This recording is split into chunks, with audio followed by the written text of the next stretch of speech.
Alameda Tower, this is tons of fun. We have open skies and are clear for bombing run. Yes! They're about to be ass blasted by heavy artillery!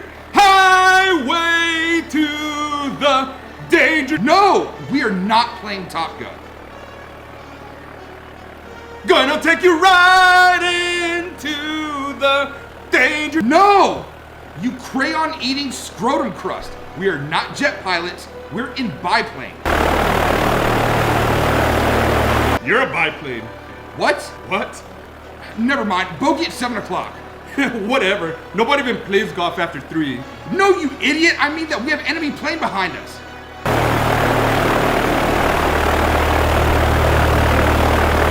Evasive maneuvers! Abort! Abort! Hard right! Nuh-uh.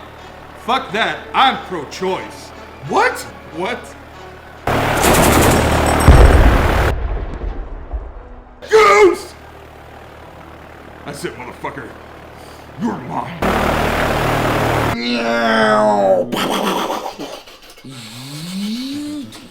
Guys, come on! Are we actually gonna do this thing or what? Fuck you, Colby. We're just trying to have fun. Yeah, what's wrong with you, you mustard yellow shirt wearing motherfucker? Seriously, you jewel smoking fucking millennial piece of Zoomer shit. Do you really have that tucked in your sleeve like a pack of cigarettes? Yeah, what do you think you are, a 50s greaser?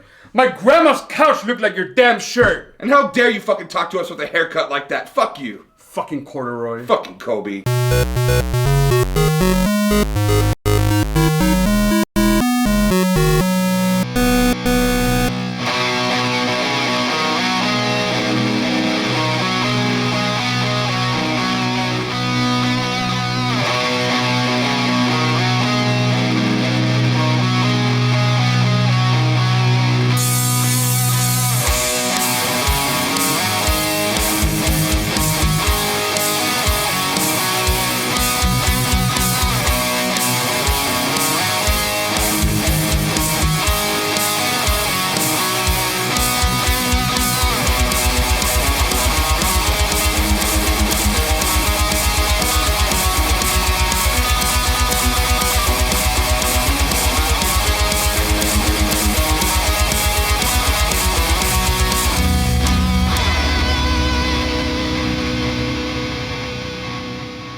Reach for the skies because we are here. Season 2 finale, Pouring Pixels. He's Crotto, president of the Mile High Club. He's El Zacco, redefining the term tail gunner. And today, we're pouring up New Belgium Voodoo Ale Higher Plains Hazy Imperial IPA. Jesus Christ, that's a fucking mouthful. From New Belgium Brewery out of Fort Collins, Colorado. Now, this is a hazy Imperial IPA. There's hazy IPAs out there, as per their cloudiness. Mm-hmm. There's Imperial IPAs out there, as per their straw color and high concentration of alcohol volume. But this baby has it all. It doesn't look like an IPA at all. No, it really doesn't. As far as hazy IPAs go, this is actually pretty clean. This is going to be their quarterly rotation. Voodoo Ranger is actually the brand of New Belgium Brewery that focuses on their IPAs. And this is the one coming out this quarter of the year. This beer has a lot going for it. It is the complete package. It has a medium body and a lot like a lot of other IPAs that we've tasted. It has plenty of tropical fruit notes, has a strong finish, and it's bitter, but it doesn't punch you in the mouth. This beer is incredibly strong at 8.5% alcohol by volume. So we figure a strong beer is a great strong way to finish off the season, and as it is so complete and full, we thought it was perfect for Skygunner. Skygunner. Amazing game, very few people have heard of. Came out on the PlayStation 2 back in 2001. Bring it! What? And Japan refused, or actually... Sony Japan refused. Yeah, Sony Japan refused to release in the US because it's really not like, it's a very niche game. It's a shooter very much like Star Fox, very much like Panzer Dragoon, or like even going back to like Afterburner, like right. Back in the 80s.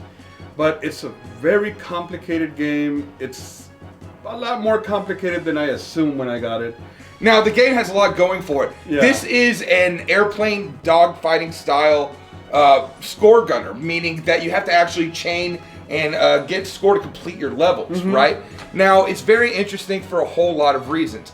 One, it has a very fleshed out and complete world. Yeah. It's fully voiced, and it's beautiful. Yeah. Really, the steampunk elements consistent with the anime style Yeah. is something really unique and refreshing. Yeah. And when you start to actually play the game and really get those air cinematic movements going, you realize that there's a whole lot going on with this game. Yeah, Atlas USA brought it back, brought it to the US a year later, 2002. They brought so many games for Sega. They brought games from SNK, and they always kind of focus on niche, very animated Japanese games such as Skygunner. And we appreciate the fact that they actually brought it over, because it's a difficult game, but once you get the hang of it, it's gonna take some time. It's really good. The story's so good. It's so rich, and the animation is just beautiful. Absolutely. And one thing you've got to realize is that PlayStation 2 is the best-selling console in history. So many games came out for it. Me personally, I'm not a big fan of Sony, but you better believe I had a PlayStation 2 and a full library. With something so successful, something so big, it's not hard to assume that a lot of games would just kind of fall through the cracks. This game being one of them. And it's such a fucking gem. Oh, yeah. You gotta try it. Even if you're not into that genre, just give it a try. Now, it could be a little bit hard to find. It's not like a rare game, but they released very few copies. I mean, it wasn't like a limited release, but there weren't like millions, you know? Right. You're not just going to find it prevalently everywhere. And also, there's no port of it. You're not going to find a digital download on PSN for PS3 and PlayStation 4. Yeah. At least not yet. And honestly, we don't think this is going to be popular enough of a game to see that unless some really niche like combo pack comes out later on down the line. Yeah. So for right now, you're stuck hunting the actual physical disc. Yeah. Getting into the game itself is very interesting for many reasons, including the difficulty system. You play the same game, the same 5 missions with the 3 different characters, and the character selection is going to be consistent with your difficulty, right? You start off with Fem, who's easy mode, and then you get into CL, which is the lead character of the game story-wise, and that's more of normal difficulty, something that we found to be normal, be a lot more difficult than it was. And then finally we have your favorite character, Copain. Copain. He brings a pain. One of the things that makes this game such a steep learning curve in terms of getting good is that it has an inverted Y-axis control that you can't change, right? If you're used to stick gunner mechanics being north, south, east, and west, as it stands on the actual stick or the D-pad, you're not going to find this with Skygunner, and that's something that took us a lot of time to finally get used to. Yeah. Also, the game's not perfect in terms of how it looks. Sure, it's beautiful, but as you play the game, it almost pushes the limits of what it was capable of at the time, because you'll see things like frame rate drops, even resolution drops. But what's interesting about that is that in the game, there's actually an option for a variable refresh rate, which allows you to play the game at 240p, which looks like garbage, but it's basically performance mode. So here we have a game released in 2002, 20 years ago, that had a performance mode and a quality mode consistent with what we see on a current generation. So on top of that, then you have to learn the weapon system. Yeah. Everybody has their own individual special moves, but there's a system of different missiles that's consistent with each class, right? Or each character, I should say. So once you finally master everything, you can start to really enjoy the game for what it's meant to be. Yeah. And what it's meant to be is a complete experience that we really tried to live for ourselves. So here, please check out this gameplay footage where we all pick up the game for the first time in over a decade. All right, starting off, we're finally getting a chance to play Skygunner here on the PS2. We're actually playing it on a PS3 just because it was easier to record, and we're going to dive right into story mode. This man right behind us is, of course, Bruno Blanco. He is our director, so we had to drag him in for this gameplay as well, because as you're going to see, it's not exactly the easiest game out there. Apparently everybody has their own little storyline. In terms of the score attack aspect of the game, basically this comes down to capitalism, baby. We're talking about money. Whenever you fire a machine gun, it's going to add to the negative average of the money it costs. Whenever you fire a missile, same thing. And the way you get that positive money score is by getting chain kills and by utilizing your bombs to the point where you get multi-hits in a big way. Yeah. And the bonus objectives, the timed objectives that pop up every once in a while. Right. You want to wait till you get in range, and you'll see the little the target. It'll actually turn green like there. Yep. When you're The closer. reticule. So yeah, we see a green circle around the target. That means that we're in machine gun range. So boom. Yeah. You're already making money, but you're spending money by shooting those bullets. And so the reticule of the spinning square while he's shooting is where that plane is actually pointing. Yeah. The camera is locked on, but we're not facing the way the camera is until we hit that active turn. And not all characters have the active turn. As a matter of fact, it's the only reason this character is easy mode, because she has it. Now there's 3 different missile types. Right now we have selected is the firework missiles. And you know, just like a big grand firework mortar explosion, that's going to be your AoE missiles. It's going to take out a bunch of small enemies at once. And the way you target these other enemies is by holding down the missile button, then it'll lock on. So once we get close enough, and then we want to hold circle, get them in range, and now we're locking on. And by releasing it, now boom, we have 3 different missiles going to it, and boom, that whole squad's done. Who is this? This is a private phone call. Right. And then your missiles, like your cross missiles, those are the drill missiles that you want to use for the bigger objectives, like the big ships, the gunships, the heavy ships, the boss ships, things of that nature. And so one common strategy that we picked up nice and early about this game is that you want to create distance before you come in with an attack. I just want to know who let these children become pilots. Like, I'm awfully concerned for the parenting liabilities. I don't know what they are because they have tails, so I don't think they're necessarily like just 100% human. They're like some. Maybe this is a Final Fantasy IX spin-off and they're all Zidane clones. So when you're taking on a big ship, you want to make sure you have your cross missiles selected. And those are the missiles that you really want to use for big targets. And just like Sonic, whenever you get hit, you start losing coins and shit. Yeah, I don't think you're doing any damage to it until you start getting missiles on it. Okay. So it's like it becomes vulnerable once. Yeah.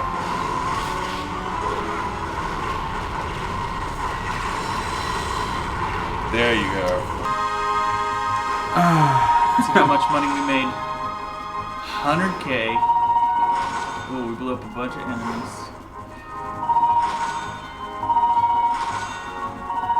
I like that. Ooh, we only spent $6,000 worth of cross missiles.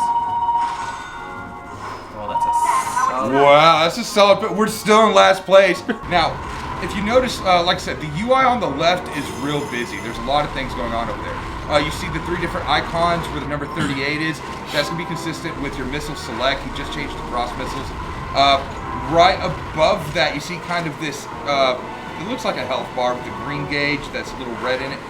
That is a fuel gauge. So that's essentially your timer. You know, if you run out of fuel before the stage is over, well, sorry, that's it. Yeah, just game over. Oh shit, you're gonna crash in the cloud. Wow! That was actually pretty badass. I know. Ah, yeah. This mascot. You wanna fly a plane? Now we have the real star of the show, ladies and gentlemen. This is Bandit. When we tried to call in for reinforcement, this is who we really meant. See, I'm not sure if I'm even doing anything. Yeah, you are. Well, I think you have to shoot like the connector between the arm. Do you see how there's like a little? There were 3 sockets. Yeah. But only one of them has like a little yellow thing on it. I think you have to hit that yellow thing because you already hit the other 2.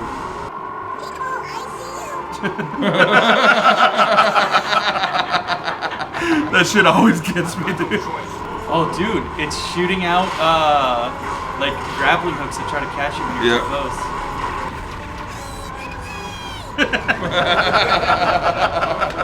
This whole elaborate plan was to steal something in the museum? No, to steal the museum. To steal the museum. It's got a machine gun lance. It's got something, all right. This thing's gonna hurt. Alright, so apparently this is in Russia because I'm attacking with my comrades. Your comrades. Oh. There we go. Look, that's gotta be the Eternal Engine. Guys, throw everything you've got at it. I'm gonna throw my ship because I'm almost out of fuel. I think I did it. I think you did it too. Is that the game? I hope so. Nope. Phase 5. One last go. One last go. One last go. Baby, you're a firework. Bitch. All right, with the first playthrough down, now we're going to check and see what the other characters are like in terms of how they're different from the character we just beat the game with, Fim. So right away, the camera locks on, but we have no active turn. One shot, bitch. Yeah, but it only took one down. There's several turrets. Did you see that uwu speak? What did it say? Fu will weary. We're going to take on Copain. This is the hard mode character that we were unlocking by completing the game the first time. Did you know Guy Fieri has named his kids Hunter and Ryder? Really? Yeah. Wow, I didn't know he was all southern and shit. Do you think he's the mayor of Flavor Town? Like, yeah. Flavor Town's in the deep south. Yeah. Yeah. Flavor Town is a city that's entirely deep fried in the deep south. All right, starting off with Copain, let's see if anything's a little different. As far as maneuverability goes, how does the sensitivity of the controllers feel? You know what? It feels a little bit not as out of control as the other ones. Honestly. Really? Yeah. Last one was some pumpkins. No, I think you gotta drop those. Yeah.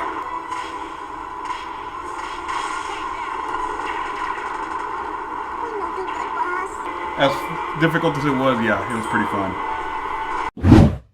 So there you have it. Skygunner clearly has a steep learning curve. But again, we really highly recommend that you get your hands on this game if you are able to and really check it out for yourself. It really is worth the time and trouble. Yeah. Well, ladies and gentlemen, that's going to do it for us. Thank you so much for liking and subscribing. This is going to be the end of season 2, and even though it's been a short season, what can we say? 2020 has been rough on everybody, and here at Pouring Pixels, it's been no exception. So, thank you for dealing with us, and we look forward to seeing you all in the future. Yes. Until then, he's been Crotto. He's been Ozako. And you, well, I think you know this. You've been fantastic.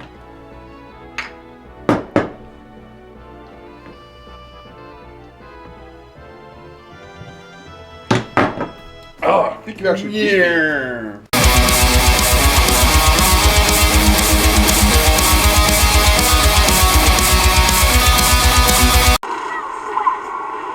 No sweat. Why are you sweating? Because I'm fat?